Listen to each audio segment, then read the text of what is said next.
Post. Patrick Svitek, he joins me.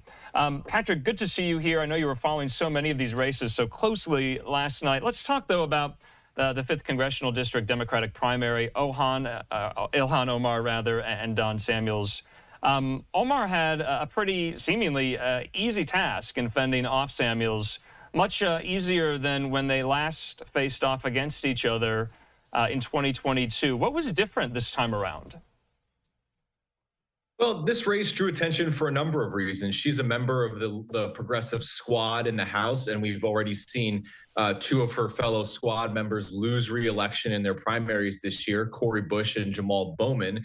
The big difference between this race and those races, though, were that pro-Israel groups, mainly the group AIPAC, declined to spend against Omar, whereas they had spent against Bush and Bowman, making those two primaries the two most expensive House primaries of the year. And so they were absent from this race. They never publicly commented on why they stayed out of it. But AIPAC has, so far this election cycle, while it had two big wins in unseating Bush and Bowman, it has picked its battles. It previously declined to go after another squad member, Summer Lee of Pennsylvania, in her April primary. And so this may have been a case of seeing the writing on the wall that Omar was not worth, the time and money to challenge by those groups.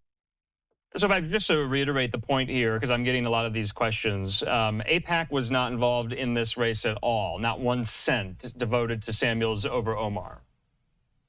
There may have been a meager, depending on how you characterize it, a little bit of investment by AIPAC or its affiliates, but nothing remotely close to what we saw in the Cori Bush and Jamal Bowman races, where AIPAC's super PAC arm spent millions of dollars targeting those members. To the extent there was any financial involvement by AIPAC in this race, at least based on publicly available data, it was just paltry compared to what we saw in those two other races. Yeah, because Samuels came within 2 points in 2022 last cycle of Omar. I mean, the margin was very wide. I think 13 points she beat him by. And I think a lot of people are trying to grapple with why the difference between both cycles here. What was different in the makeup of the district? What was her new attack maybe or new targeting against Samuels this time around that worked? Well, I think it's fair to say, I've even seen some public comments by her to this effect, that she took this primary challenge more seriously this time around. She raised more money. She did more to organize politically inside the district.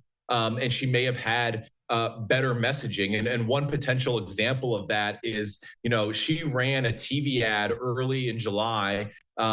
She started running it early in July that featured positive comments that President Biden had made about her during a visit to Minnesota last year. And I think that was important because one of her big vulnerabilities potentially going into this race was that she was one of those squad members who voted against Biden's bipartisan infrastructure law in 2021. And in those other races that AIPAC had targeted, they very heavily spent on advertisements pointing out that people like Cori Bush and Jamal Bowman had voted against that infrastructure law. And so I think, Omar saw that potential attack coming and moved quickly to embrace Biden in her Democratic primary. And so that's just one example of maybe a smart political move by her in this race compared to last time. So, her colleagues, Cori Bush and Jamal Bowman, went down in their own primaries earlier this summer here. How are we to interpret that for the overall House map going into November here? Are those one-offs? Or is that, part of a larger trend that we should maybe extrapolate into November or not? Are you looking at it that way or no? Well, I think that the real decisive factor here is whether AIPAC and its super PAC, United Democracy PAC, decides to target a race. They've made clear this primary election cycle that if they are going to go after an incumbent, they're going to go all in. Like I said, they helped make the Bush and Bowman primaries two of the most expensive House primaries, not just this year, but ever. And so I think the main takeaway is that this group is building a record in Democratic primaries where it doesn't engage in every single one, as demonstrated by the Omar primary. But when it does choose to engage, it's not playing around, and it could potentially set financial records if it decides to engage.